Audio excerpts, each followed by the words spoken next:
Vamos a escuchar al hermano Augusto Esteban, continuando con su exposición sobre los profetas menores. En este caso, el libro de Oseas.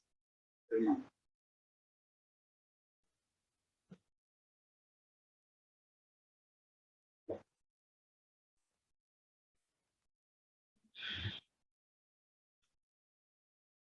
Buenas noches a todos, hermanos. ¿Cómo están? ¿Todo bien?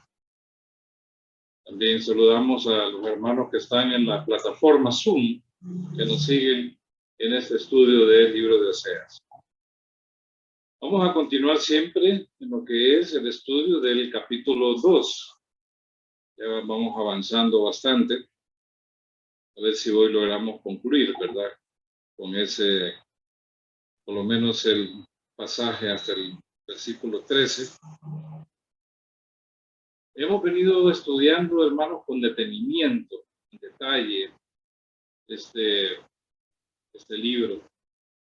Bueno, ya llevamos casi más o menos como unos 6 o 7 meses. Y ahí vamos avanzando despacito en el estudio exegético del libro. En la última reunión estudiamos hasta lo que es el versículo 10. Y, perdón, hasta el versículo 11. Versículo 11, donde dice así: haré cesar todo su gozo, sus fiestas, sus nuevas lunas y sus días de reposo y todas sus festividades. Miren, desde el versículo 2 hasta el versículo 13 es podemos decir, una cadena de juicios que vienen sobre el reino del norte, o sea, sobre las 10 tribus del norte. Es una cadena de juicios y, como siempre, se mantiene la metáfora, ¿verdad?, de la esposa infiel, o mejor dicho, de la mujer dada a la prostitución o mujer de prostituciones. Se le llama de diversas maneras ahí, como pueden ver ustedes en el capítulo, ¿verdad? Se le llama la madre. ¿Cómo se llama una madre?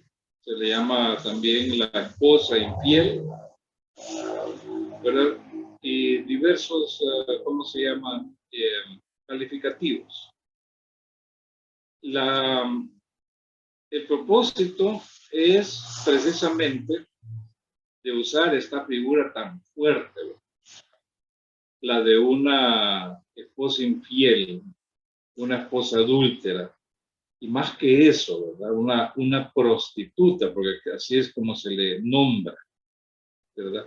Es precisamente, recuerden ustedes, que esa es una manera de ilustrar lo que pasaba precisamente en el reino del norte, denominado Israel. El pueblo se había apartado del Señor, se había apartado del pacto que había celebrado ahí en el monte Horeb, en el Sinaí. Ahí, ¿cómo se llama? Para el Señor, ahí se estableció un pacto, así como el pacto que se celebra entre un matrimonio. Pero ese es el punto. Así celebraron un pacto donde básicamente la nación dijo: haremos todo lo que el Señor dice. Sin embargo, la historia de Israel hasta este momento, este profeta de Oseas, precisamente fue todo lo contrario. Hicieron todo lo contrario a lo que establecía el pacto y básicamente lo que establecía la ley. Ellos se dedicaron precisamente, ¿verdad?, adoptaron, ¿cómo se llama?, cultos extraños. Adoptaron cultos de parte de las naciones con las cuales el Señor les dijo que no tuvieran alianza. Trajeron los ídolos, trajeron multitud de ídolos y principalmente trajeron el culto a Baal. Y otros cultos también extraños ahí. Entonces, el Señor manda a Oseas para que se case con una mujer dada a la prostitución. Pero como les digo yo, esa es una forma de ilustrarle al pueblo, de mostrarle su infidelidad, porque eso causaría realmente, digamos, entre el pueblo murmuración, ¿verdad? ¿Cómo es posible que un hombre de Dios se case con una mujer dada a la prostitución? Pero el Señor manda eso, el profeta, para ilustrarle precisamente al pueblo, para mostrarles, ¿verdad? Su infidelidad, ¿verdad? Su infidelidad, podemos decir, su violación al pacto que concertaron ahí en el monte de Sinaí. Entonces, el capítulo 2, básicamente la primera parte del capítulo 2, que está hasta el versículo 13, es una cadena de juicios. Va uno tras otro. Uno tras otro. Y va precisamente los juicios, precisamente sobre las cosas más básicas, sobre el sustento, sobre los lujos, sobre aquellas cosas preciadas, precisamente sobre la riqueza. Lo que habíamos visto anteriormente es que dice, en el versículo 5, dice, porque su madre se prostituyó. La madre en este caso es el reino del norte, o sea, Israel, o las 10 tribus del norte. Se prostituyó, o sea, una prostitución espiritual, podemos decir así. El pueblo le dio la espalda al Señor y, ¿cómo se llama? Se desbocó básicamente para adorar imágenes y ofrecerle sacrificios, ofrendas y todo, ¿verdad? Lo que pudieran ofrecerle. Y miren ustedes, cuando dice, porque su madre se prostituyó, la que los concibió actuó desvergonzadamente porque dijo, iré tras mis amantes, que me dan mi pan y mi agua y mi lana, mi lino, mi aceite y mi bebida. O sea, hasta qué punto hizo una, podemos decir como declaración, ¿verdad? Una declaración, una confesión, una declaración de fe. No es el Señor el que me lo dice, son mis amantes. Utilizan esa figura de la infidelidad. Pero los amantes pueden ser las naciones con las cuales Israel había entrado en alianza, pero también puede ser la multitud de ídolos que tenía, a los cuales les rendía culto. Entonces, básicamente, con ellos se había prostituido. Recuerden ustedes que la idolatría en aquel tiempo, bueno, no puedo decir que ahora, pero en aquel tiempo involucraba no solamente decir, bueno, me voy a arrodillar ante una imagen de madera, de barro, sino que había formas, había festividades. Básicamente eran como especie de orgías también. Así terminaban ellos, ¿verdad? Había una prostitución ritual que le llaman. Y esa prostitución no solamente era entre hombres y mujeres, sino hombres y hombres, mujeres y mujeres. Y así era un desenfreno completo. Entonces, así como se celebraban en aquel entonces los cultos a los dioses, Israel estaba llena de ídolos por todos lados. No había lugar, no había espacio donde no hubiera una imagen, ¿verdad? ¿Recuerdan ustedes cuando habla de cómo se llama, de que de todo árbol frondoso, ¿verdad? O sea, se sentaban debajo de todo árbol frondoso, en todo monte alto, colina alta, ¿verdad? Porque eran los lugares que buscaban, todo espacio, ¿verdad? Buscaban para poner una imagen y ofrecerle culto. Entonces, la nación, imagínense, el pueblo de Dios, el pueblo escogido de Dios, había caído tan bajo, en una decadencia impresionante, en una decadencia moral que le había dado la espalda al Señor. Entonces, el Señor viene, bueno, y empieza a establecer, a decretar juicio. En primer lugar, dice, Él va a hacer el juicio de la obstrucción, les va a obstruir el camino, les va a impedir que sigan actuando de esa forma tan desvergonzada, ¿verdad? Entonces, ahí empieza con el primer juicio de estorbarles, obstruirles el camino, ¿verdad? Ponerles, si es posible, un muro para que no sigan a sus amantes, a sus imágenes, ¿verdad? Yo estudio sus caminos, de tal manera que ella no encuentre sus senderos, o sea, ande perdidamente, ¿verdad? Buscando a sus amantes, no los encuentra, no los halla. Dice el 7, ella irá tras sus amantes, pero no los alcanzará. Los buscará, pero no los hallará, ¿verdad? O sea, en esa búsqueda incesante, ¿verdad? El Señor obstruye su camino, les impide continuar con ese estado de degradación en que se había encontrado. Obviamente que esto hace que la nación reflexione. Cuando ve que no puede seguir a sus amantes o sus ídolos, ¿verdad? Porque el Señor ha obstruido el camino. Y dice, iré y me volveré a mi primer marido, porque mejor me iba antes que ahora. O sea, lo que significa que ya empezaba a darse ciertos juicios. Y uno de los juicios siempre es la escasez. ¿Verdad? Empezó a escasear lo básico, ¿verdad? Los productos de la tierra, la lana y el lino empiezan a escasear. Cuando siente que le va mal, entonces dice, mejor me regreso a mi primer marido, que es el Señor Jehová, el Señor, el Dios verdadero. Pero esta confesión, hermanos, no crean ustedes que es sincera. Muchas veces se hacen cosas, ¿verdad?, para salir del problema. Con tal de salir rápidamente del problema, se está dispuesto a cualquier sacrificio o a cualquier cosa. Porque lamentablemente, según lo que nos indican los versículos siguientes, esta fue una confesión básicamente de labios. Fue una confesión no de un producto de un arrepentimiento, sino para salir de la crisis temporal en que estaba en ese momento. Y entonces el versículo 8 dice, pero ella no reconoció que era yo el que le daba el trigo, el vino nuevo, el aceite. Yo le di abundancia de plata y de oro que ellos usaron, dice, para. O sea, todo lo que tenía la nación, toda la abundancia en la parte agrícola, toda la riqueza que tenía, ¿verdad? El Señor se las había dado, pero la perspectiva de la nación, ¿verdad?, estaba completamente cercada. Decían, son los ídolos, son mis amantes, ¿verdad? Es mi paga por los servicios que yo le presto, ¿verdad?, en adoración, en culto.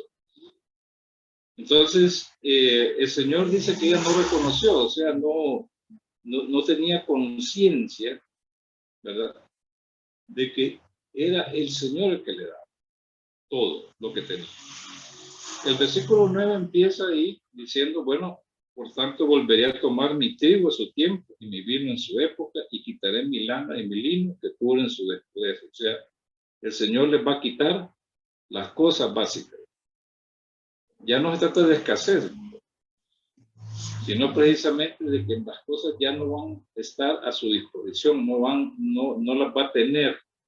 Y eso, claro, va a hacer que la nación entre en un estado casi de indigencia, al faltarle lo básico para la comida, y no la comida, sino el vestido. ¿Verdad? Porque había confesado, bueno, si es que son mis amantes, los ídolos, lo que me dan todo.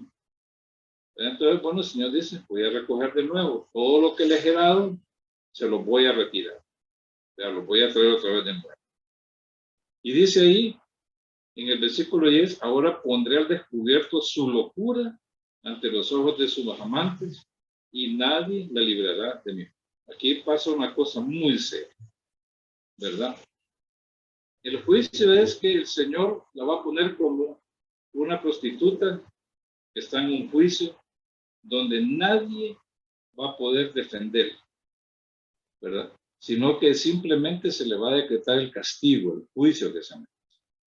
Y eso lo va a hacer el Señor públicamente, o sea, delante de los ojos, delante de las naciones, ¿verdad?, con las cuales entró en una relación, en una alianza, ¿verdad? O sea, va a ser, como dicen, expuesta su desnudez, su locura, ¿verdad?, la locura de su idolatría. Entonces el Señor la va a exponer públicamente delante de los ojos de todas las naciones con las cuales entró en alianza. O sea, la va a hacer objeto, como dicen, de vergüenza, o la va a avergonzar. Y ninguna nación va a poder hacer nada por ella. Porque dice aquí, nadie la librará de mi mano, ¿verdad? O sea que el castigo del Señor es certero. Y nadie la podía ayudar. Ni siquiera los dioses falsos a los cuales les rendía culto. Ni las naciones iban a atrever siquiera a ayudarle o a decir, bueno, vamos a echarle una mano.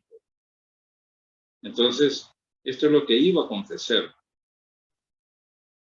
Después dice, el versículo 11, como vimos ahora, ¿verdad? Va a poner descubierto su locura delante de todas las naciones.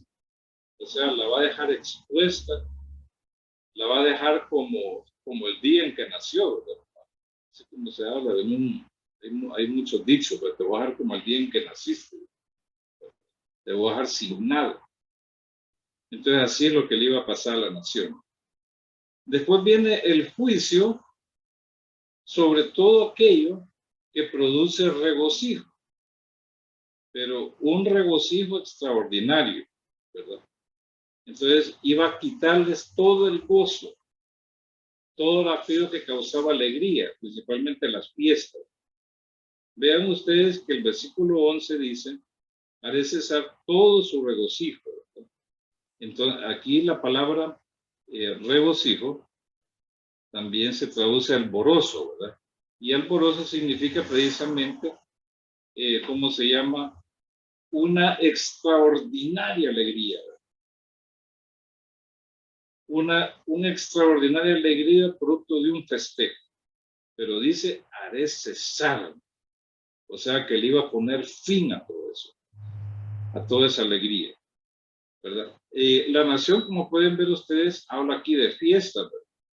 A pesar de que la nación se había entregado a la idolatría, pero mantenía ciertas fiestas establecidas en la ley de Moisés, como por ejemplo las fiestas anuales, ¿verdad? Como es la Pascua, Pentecostés, Tabernáculo, las nuevas lunas, porque aquí habla que las nuevas lunas que se celebran a principios de cada mes, los Shabbat y también otra fiesta. El Señor iba a terminar, iba a ponerle fin a todo eso. O sea, la nación estaba, como decir, entre dos pensamientos. Por un lado también le rendían homenaje al Señor, pero por otro lado le rendían homenaje a los ídolos. Y ese tipo, hermanos, de culto no es aceptable para Dios. Jamás el Señor va a compartir su gloria con imágenes o con ídolos falsos. Es que, por ejemplo, yo conocía muchas personas, ¿verdad? De que en la mañana iban a un culto de la iglesia evangélica y en la, ¿cómo se llama? Y en la noche iban a misa, a adorar a su imagen. En la mañana le pedían al Señor y allí en la noche le pedían a su imagen, a la Virgen María. Eso no es aceptable, jamás. O sea, no hay que tener un corazón dividido o un corazón, como dice Santiago, de doble ánimo, ¿verdad? Porque el corazón de doble ánimo, como dice Santiago, es inestable en todos sus caminos. Pero un corazón dividido es inestable completamente. O sea, puede ser arrastrado de un lugar a otro, no tiene convicción, ¿verdad? No tiene fundamento, fácilmente seducido. Entonces, el Señor iba a ponerle fin a todo eso, a todo lo que produce alegría, imagínense ustedes. O sea, al bullicio de la ciudad, a las fiestas, a las celebraciones al Señor, de los Shabbat precisamente, ¿verdad? Y a todo lo que implicara, ¿cómo se llama? Alegría y gozo. En el versículo 12 dice, y haré talar sus vides y sus higueras, de las cuales dijo, mis salarios son, salario que me han dado mis amantes, y las reduciré a un matorral y las comerán las bestias del campo. Miren ustedes que ahí dice que el Señor haré talar sus vides y sus higueras. ¿verdad? O sea, las plantaciones, ¿verdad? Precisamente de lo que es la vid, el fruto de la vid, de lo cual se hace el vino, ¿verdad? Y también la higuera, ¿verdad? La higuera produce un fruto también, ¿verdad? Ustedes no se han probado los higos, ¿verdad? Los higos son, ¿cómo se llama? Comestibles, ¿verdad? Y parece que en ese tiempo se consumían también lo que son los higos, ¿verdad? Tenía muchos fines, ¿verdad? Servía de alimento, también servía de medicina. Pero el Señor entonces, ¿qué iba a hacer? Arrasar con todo eso. Obviamente que esto se produjo de varias formas, ¿verdad? A través de las sequías, también a través de los ejércitos, ¿verdad? Que vinieron y conquistaron el reino del norte, ¿verdad? Que dejaron arrasadito, pero dejaron, como decía el campo, lo dejaron llano. Entonces, ahí nos dice que el Señor se propone a quitar sus vides, ¿verdad? O sea, el alimento, el vino, la bebida, ¿verdad? Y sus higueras también. Se propone arrasarles, quitarle todo eso. O sea, básicamente la nación va a quedar sin sus frutos escogidos. Después, ¿y por qué razón el Señor iba a talar sus vides? Porque dijeron ellos, miren ustedes, de las cuales dijo, mis salarios son salarios que me han dado mis amantes. O sea, son como una paga recibido por los amantes. Esta frase está vinculada con el versículo 5, miren ustedes, donde Israel expresa que sus amantes son los que le proveen su comida, bebida y vestido. El salario que recibe es por todos los servicios prestados a sus amantes. La Biblia utiliza, hermanos, estas palabras fuertes, precisamente para hacer conciencia de lo trágico que es ser infiel al Señor. Ser infiel al Señor. Es como una esposa que abandona a su esposo y se va con otro, ¿verdad? O se prostituye. Así es como lo mira el Señor, así como miraba el Señor. Era lo que estaba ocurriendo. Los servicios prestados a sus amantes, ¿verdad? O sea, que era la paga. Israel le daba culto a esos ídolos. Y según ellos, todos los beneficios que recibía, la abundancia en las cosechas, la riqueza, el oro y la plata, ¿verdad? Era la paga. Podemos decir ¿cómo se llama? Los dones o los servicios que ellos prestaban a los ídolos. Entonces, miren qué cosa más seria, miren qué confesión. Dice, son mi salario, ¿verdad? O sea, son como decir mi retribución por servir a los dioses. Y no se daba cuenta que el Señor era el que le daba todo lo que tenía. Pero hasta dónde había llegado la conciencia. Por eso bien dice el Salmo, que aquellas personas que están habituadas a la idolatría se parecen al ídolo que adoran. Son igualitos. Dice, tienen ojos y no ven. Y es obvio, ¿verdad? Que está habituado a la idolatría, tiene ojos, pero no ve. ¿Por qué? ¿Qué es lo que no ve? No puede ver las cosas que Dios da, ¿verdad? La gracia común de Dios, ¿verdad? Sino que todo está vinculado precisamente al ídolo. Me dicen, tiene pies, pero no anda, ¿verdad? Y por eso dice ahí en Salmo, ¿verdad? Semejantes a ellos son los que lo adoran, o sea, igualito, ¿verdad? Así como el ídolo no ve, no oye, no anda. Así es la persona habitual de la idolatría. No puede oír. Su percepción espiritual está anulada completamente. No puede ver las cosas de Dios, no puede percibir al Señor. No lo puede ver. Entonces, eso es lo que le pasaba a la nación. Miren cuán bajo había caído para hacer una confesión de ese. No, es que la vida es la ropa, la lana, el lino, el vino. Esa es mi salario. Ese es los favores recibidos, ¿verdad? Por mi servicio. Y entonces el Señor la compara como una prostituta. El salario básicamente de una prostituta. Es lo que está recibiendo. ¿Por qué? porque ellos se habían entregado a la prostitución espiritual. Es el gran problema, a la prostitución espiritual. Y dice además que el Señor, ¿qué es lo que va a hacer el Señor? ¿Cómo se llama? Son la paga que me han dado mis amantes. Dice, yo las reduciré a un matorral, ¿verdad? O sea, la convertiré en un matorral. O sea, los campos llenos de vides y higueras, todo aquello, me imagino aquella belleza, ¿verdad? Que se miraba, dice, van a quedar tan arrasados que no podrán ser cultivados. Y solo crecerá, por así decirlo, hermanos, maleza y hierba. Eso es lo que va a crecer. O sea, no van a poder ser cultivados. El Señor va a arrasar con ellos. Porque dijo que aquello era la paga que le daban sus amantes, sus ídolos. Entonces dije, Señor, bueno, vamos a ver si es cierto, ¿verdad? Y arrasó con todo aquello. A ver si es cierto. ¿Quién es el verdadero dador de todas las cosas buenas? Y dice, y las comerán las bestias del campo. O sea, la maleza que va a crecer en aquellos lugares que eran productivos, ¿verdad? Dice, servirá de comida a los animales del campo. Ahora bien, esta parte del versículo muestra que la tierra quedará desolada, básicamente sin que nadie la cultive. El hecho de que lleguen animales significa que no va a haber nadie para que haga producir la tierra o para que la cultive.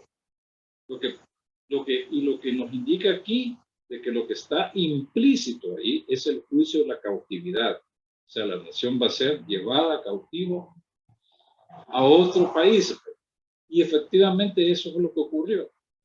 Los asirios conquistaron el reino del norte y se llevaron cautivos, ¿verdad? A los habitantes de Israel, a otras naciones, donde ellos iban como castigo de parte del Señor, más diría yo como un acto de bondad, porque el Señor no quiso exterminarlos. Miren ustedes lo que dice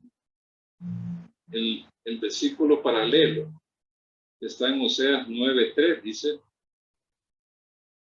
dice, no habitarán más en la tierra de Jehová, ¿verdad? Porque la tierra no era de ellos, la tierra es del Señor, ¿verdad? Y el Señor se las había dado. Por ahí hay que empezar, ¿verdad? Que no era de ellos la tierra. O sea, como dice Salmos, es la heredad del Señor, ¿verdad? Y Él en su soberanía se le entregó a ese pueblo. Sino que Efraín volverá a Egipto. Dice, y en Asiria comerán comida inmunda. Miren ustedes que ellos iban a salir cautivos y fueron a Egipto y fueron a Siria. Ahí fueron llevados cautivos. Y ahí no les dieron de comer lo que ellos querían, ¿verdad? Sino que iban a comer aquellas comidas inmundas, o sea, las comidas que están prohibidas en la ley de Moisés. O sea, iba a haber otra realidad para ellos, ahí en las naciones a los cuales iban a llevar cautivos. Y eso tenía que ver con alimento, ¿verdad? Si no querían morirse de hambre, iban a tener que comer comidas inmundas. Posiblemente iban a comer cerdo, posiblemente iban a comer, bueno, todo lo que la ley de Moisés establece como inmundo, lo que no se debe comer. Y que estas naciones, como no tenían temor de Dios, ni creían en el Señor, pues comían cualquier cosa. Y entonces ellos iban a comer eso. ¿Verdad? No es que iban a decir, bueno, no queremos comer, o comen eso, pues se mueren. Por eso el Señor dice, en esos lugares ellos iban a comer comida inmunda, o sea, comida que está prohibida en la ley de Moisés. Miren ustedes que la decadencia moral en que Israel había caído lo llevó a creer que toda su prosperidad y abundancia para su sustento era el salario o los favores recibidos de parte de los dioses falsos. Cuán errada estaba su percepción.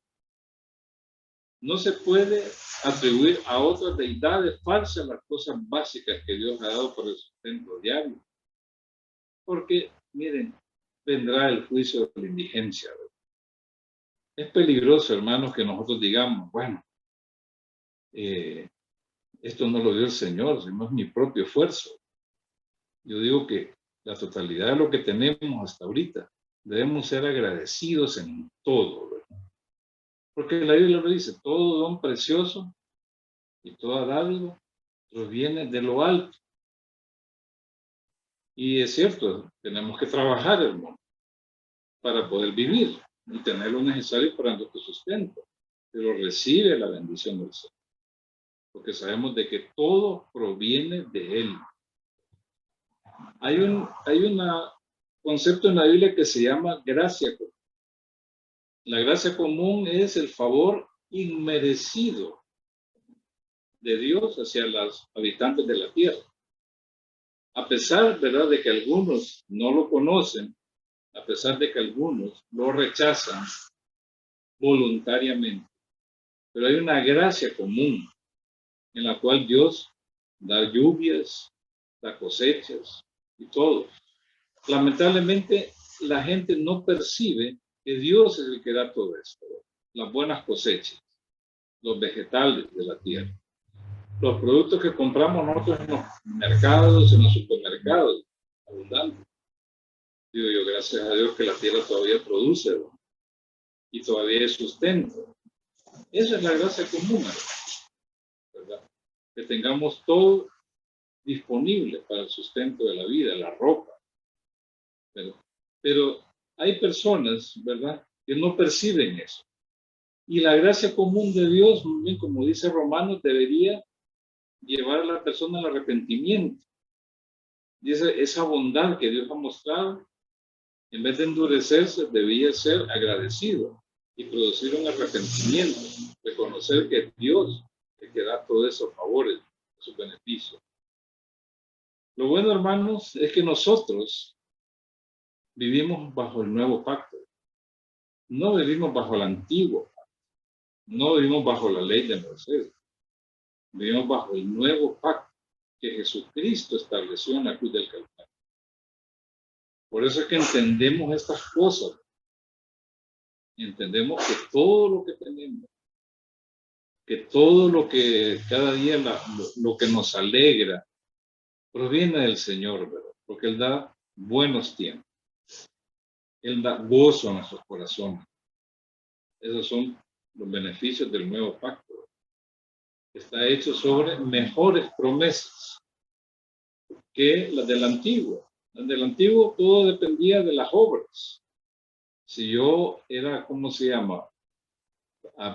Practicaba la ley, pues venía bendición, ¿verdad? Pero si transgredía la ley, venían todas las maldiciones que establece la misma ley. Pero en el nuevo pacto Dios ha puesto su espíritu en nosotros. En el versículo 13, continuando con nuestro análisis, ¿verdad? El versículo 13 dice, y la castigaré por los días en que incensaba a los Baal y se adornaba de sus arcillos y de sus joyeles y se iba tras sus amantes y se olvidaba de mí, dice Jehová.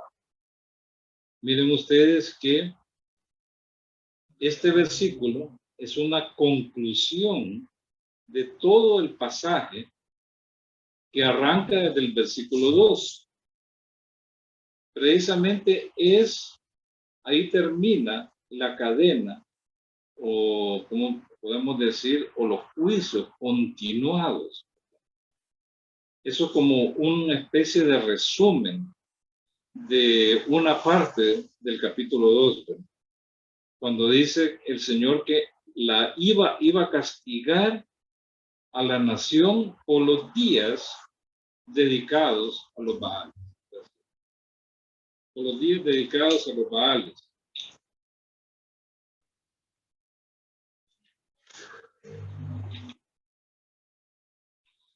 Por los días dedicados a los Baales.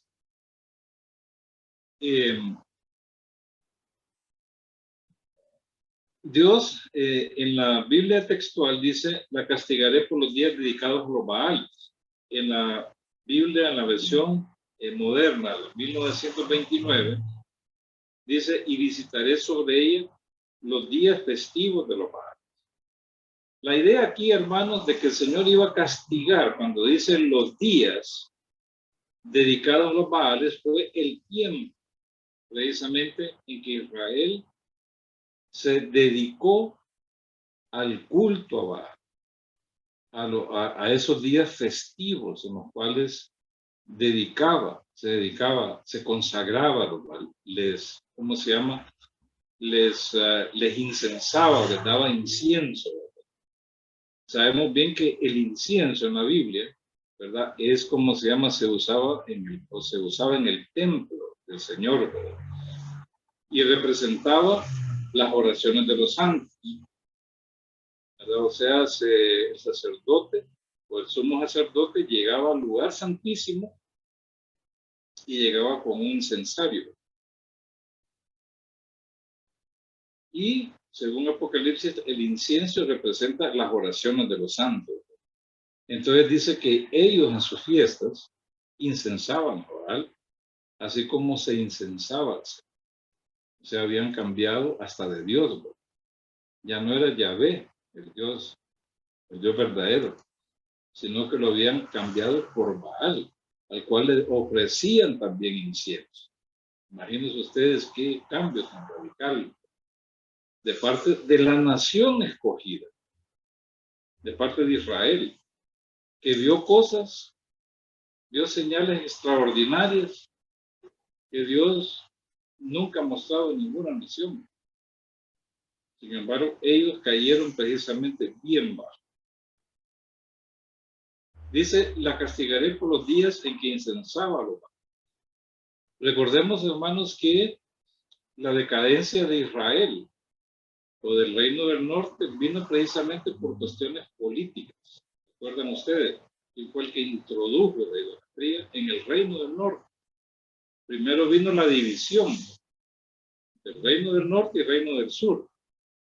El reino del norte con 10 tribus quedó como rey Jeroboam I, ¿verdad? Entonces Jeroboam tomó y consultó a sus consejeros y tomó una decisión política, digo yo, que fue fatal para el pueblo. Porque el pueblo iba a adorar a Jerusalén, al único lugar que Dios había establecido como único lugar de adoración. Pero él tomó una decisión, yo llamo política. Dice, si este pueblo sigue yendo a Jerusalén, dice, el corazón de este pueblo se va a inclinar de nuevo al hijo de David, ¿verdad? Entonces lo que hizo fue fabricar 2 becerros de oro y colocarlos en los extremos de la región que ocupaban las 10 tribus. Y entonces les dijo, miren, estos son los dioses que te sacaron de Egipto. Y vino él y estableció sus propias fiestas, estableció sus propios sacerdotes, que no eran de la tribu de Leví. Y entonces el pueblo ahí empezó su decadencia, básicamente. Miren ustedes, decisiones políticas. ¿Por qué fueron decisiones políticas? Porque él pensó, si este pueblo va a Jerusalén, dice, se va a volver al hijo de David, y dice, y a mí me van a matar. Pensando en su supervivencia, pensando en que ya no iba a ser rey, ¿verdad? Pensando en todo eso, imagínense, toma esas decisiones políticas. Por eso es que digo yo que la responsabilidad de los gobernantes es seria, ¿verdad? Es seria, completa. ¿Cuántas decisiones se toman?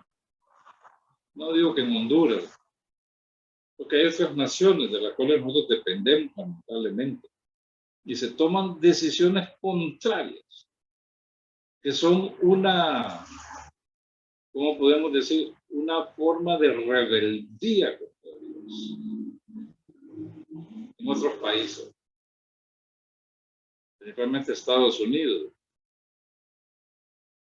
Entonces toman decisiones a veces que, digo, contrarios a lo que es la norma divina, contrarios a ¿cómo se llama?, a nuestros valores cristianos, contrarios a nuestra fe inclusive. ¿Cuántas cosas se toman? Y eso, hermanos, ha producido decadencia en el mundo, decadencia tremenda, todas esas situaciones. Y esto es lo que pasó con la nación. Ahí empezó, ¿verdad? En el reinado de Jeroboam, continuó hasta que llegó un rey acá, y su esposa Jezabel, que trajo el culto a Baal. Y no solamente lo trajo, lo promocionó, lo financió, ¿verdad? Y con ello contaminó la tierra. La llenó completamente de Baal en todos sus matices. Hasta que Dios levantó un rey, a Jehú, que básicamente erradicó el culto a Baal. Lo erradicó por completo, porque mató a toda la familia de acá, a todos los sacerdotes, no dejó uno solo en la tierra. Destruyó todas las imágenes, los templos, destruyó todos los sacerdotes. Básicamente erradicó el culto a Baal de la nación de Israel. Pero como siempre, hermanos, ocurre, ¿verdad? El problema de la idolatría es que hay que erradicarla no solamente de la parte externa, sino también del corazón, porque el pueblo se había habituado. Entonces, claro, el culto a Baal tomó otros matices, los cambiaron por otras imágenes, con otros nombres, pero en esencia es el culto a Baal. Eso es como, les puedo decir, nuestros pueblos latinoamericanos. Miren ustedes el culto a la Virgen María. Bueno, aquí se le llama la Virgen María. Allá en México se llama la Virgen de Guadalupe. En otros lados se llama la Virgen de Fátima. Así como Cristo, la imagen de Cristo, el Cristo de Esquipulas, el Cristo negro, ¿verdad? El Cristo blanco en otros lados. O sea, son diferentes matices de del mismo culto idolátrico. Prácticamente se parece el mismo matiz al culto a Baal. El culto a Baal. Porque a Baal se le daban, ¿verdad?, ciertos hechos milagrosos, ciertos hechos poderosos. Lo mismo pasa también con esa adoración de imagen. Y principalmente la imagen, la que representa el culto a María, con sus diferentes matices. ¿Verdad? Tanta gente, imagínense ustedes, en estas celebraciones que hubo en honor a la Virgen de Suyapa.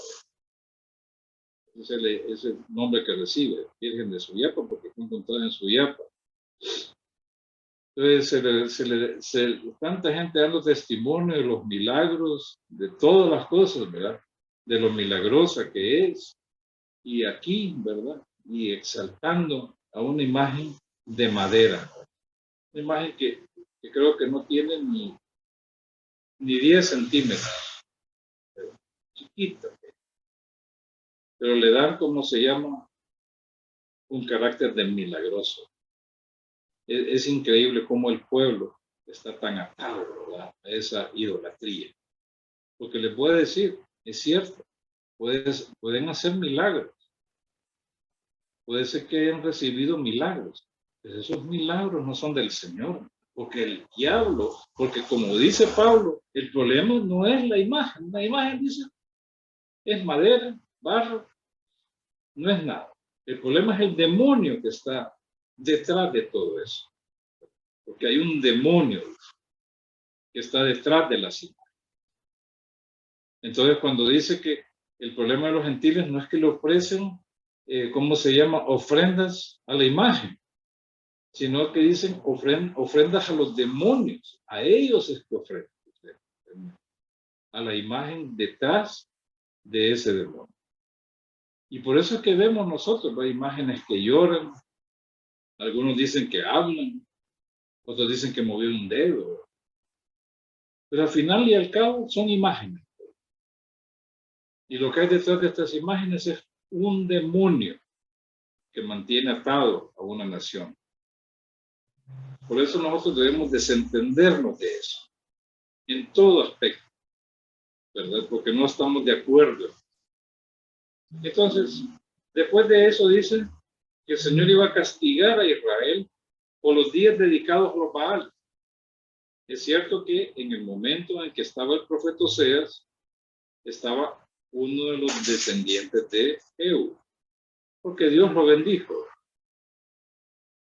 O sea, el culto a Baal había sido exterminado. Entonces, ¿qué dice el Señor?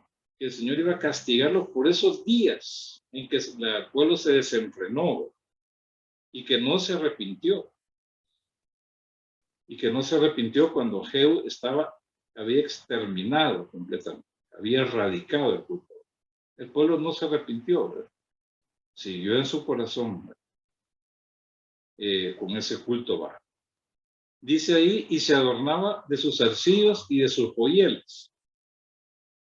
En la Biblia textual dice, y adornándose con aretes y gargantillas. Los arcillos, hermanos, son unos pendientes que se colocan aquí en la nariz, ¿verdad? Son ¿cómo se llama? Joyas, básicamente son joyas para, ¿cómo se llama? Cosméticas, ¿verdad? O sea, ¿cómo podemos decir, verdad? Se ataviaban, ¿verdad? Sus mejores vestidos, sus mejores galas. Pero era un atavío de ramera, ¿sí?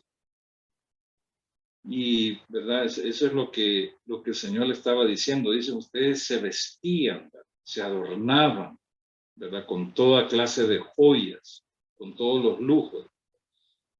Y se iban tras sus amantes. O sea, la apariencia externa correspondía a lo que había en lo interior. El atavío de una ramera era porque en lo interior era precisamente eso lo que el pueblo manifestaba, lo que había en lo interior. O sea, todo ese culto básicamente no era un indicio o no era para mostrar su devoción al Señor, ¿verdad? Sino mostrarse, como dice el Señor, como una prostituta, como alguien desconocido, ¿verdad? Dispuesta a continuar seduciendo a sus amantes. ¿Para qué? Para que los amantes le siguieran dando su paga, ¿verdad? Le siguieran dando su salario, sus bendiciones, podemos decirlo.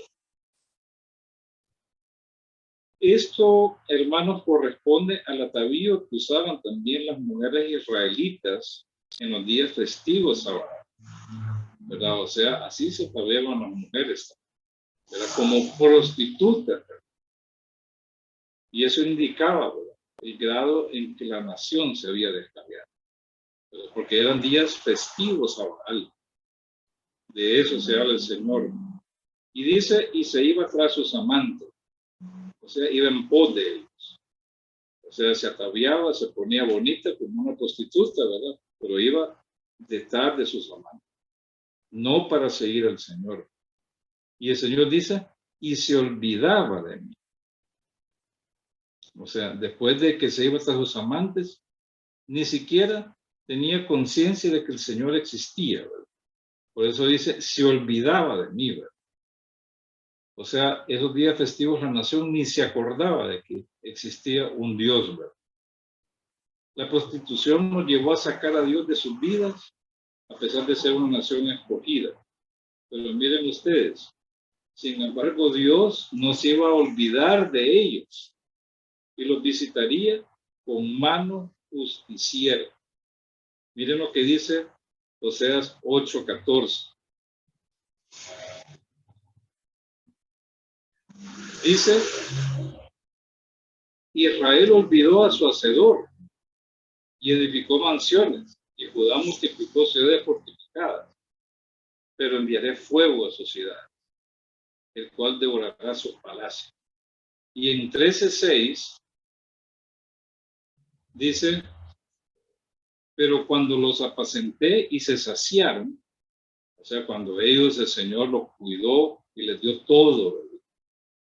Para que se saciaran, ¿verdad? Como dice también, se engordaran.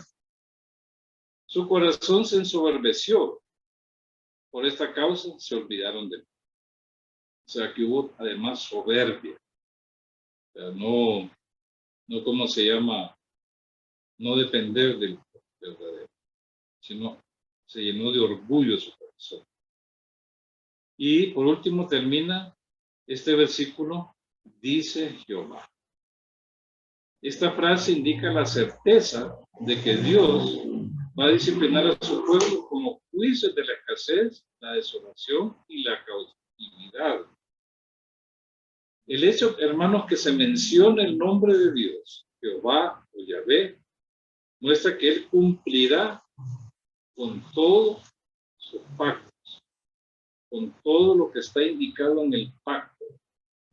Y en el pacto no solo hay bendiciones, hay maldiciones, hay juicios severos. Por eso es que Jehová es el Dios de pacto, porque Él cumple con su pacto. Él va a cumplir con todo lo que está indicado en la ley. Entonces la nación básicamente se verá inmersa después de eso en un juicio, ¿verdad? Que iba a durar muchos años, hasta el tiempo en que el Señor los iba a visitar de nuevo para traerlos otra vez a la tierra. Y eso es lo que vamos a ver en los, ¿cómo se llama? En las siguientes reuniones. Porque el versículo 14 en adelante nos habla de la restauración de Israel, cómo Dios se propone restaurar a su pueblo, que ha caído tan bajo, que ha caído a unos niveles de decadencia moral nunca vistos, ni practicados en las naciones vecinas. O sea, cayó mucho más bajo que ellos, bien bajo. Hasta el punto, ¿verdad? Que les decía yo, aunque estuvieran Moisés ahí, Daniel, Job, Noé, ¿verdad? Intercediendo por la nación, Dios no los oiría a ellos. Ellos salvarían solamente sus vidas, nada más. O sea, cayó tan bajo o más bajo que Sodoma y Gomorra. Porque si en Sodoma y Gomorra hubieran habido 10 justos, quiere decir que Dios lo hubiera perdonado. Y aquí, ni aunque estos hombres de Dios se pusieran delante del Señor a interceder por ellos, Dios no los iba a oír. O sea que ya era un decreto divino el juicio que iba a venir sobre la nación. Aunque todo el pasaje en estudio resulta negativo para el reino del norte, debido a las cadenas de juicios anunciados, no cabe la menor duda, hermano. Miren ustedes, que la nación recibió justa retribución, en el sentido que recibieron lo que merecían sus hechos. Los profetas tuvieron una gran actividad al respecto al exhortar al pueblo a volverse al pacto. Al Señor no le quedó más remedio, más que aplicarles el juicio indicado en la ley. Pero como dice Jeremías, Dios no nos ha dado como merecen nuestros hechos. Así de simple. Pero la nación, hermanos, no creen, recibió lo que justamente merecía. Lo recibió. No le dio el Señor como merecía en sus actos. Merecía ser exterminada. Pero aún así Dios tuvo compasión de ellos. Por eso no los exterminó. Bueno, hermanos, seguimos el próximo jueves. Dios les bendiga.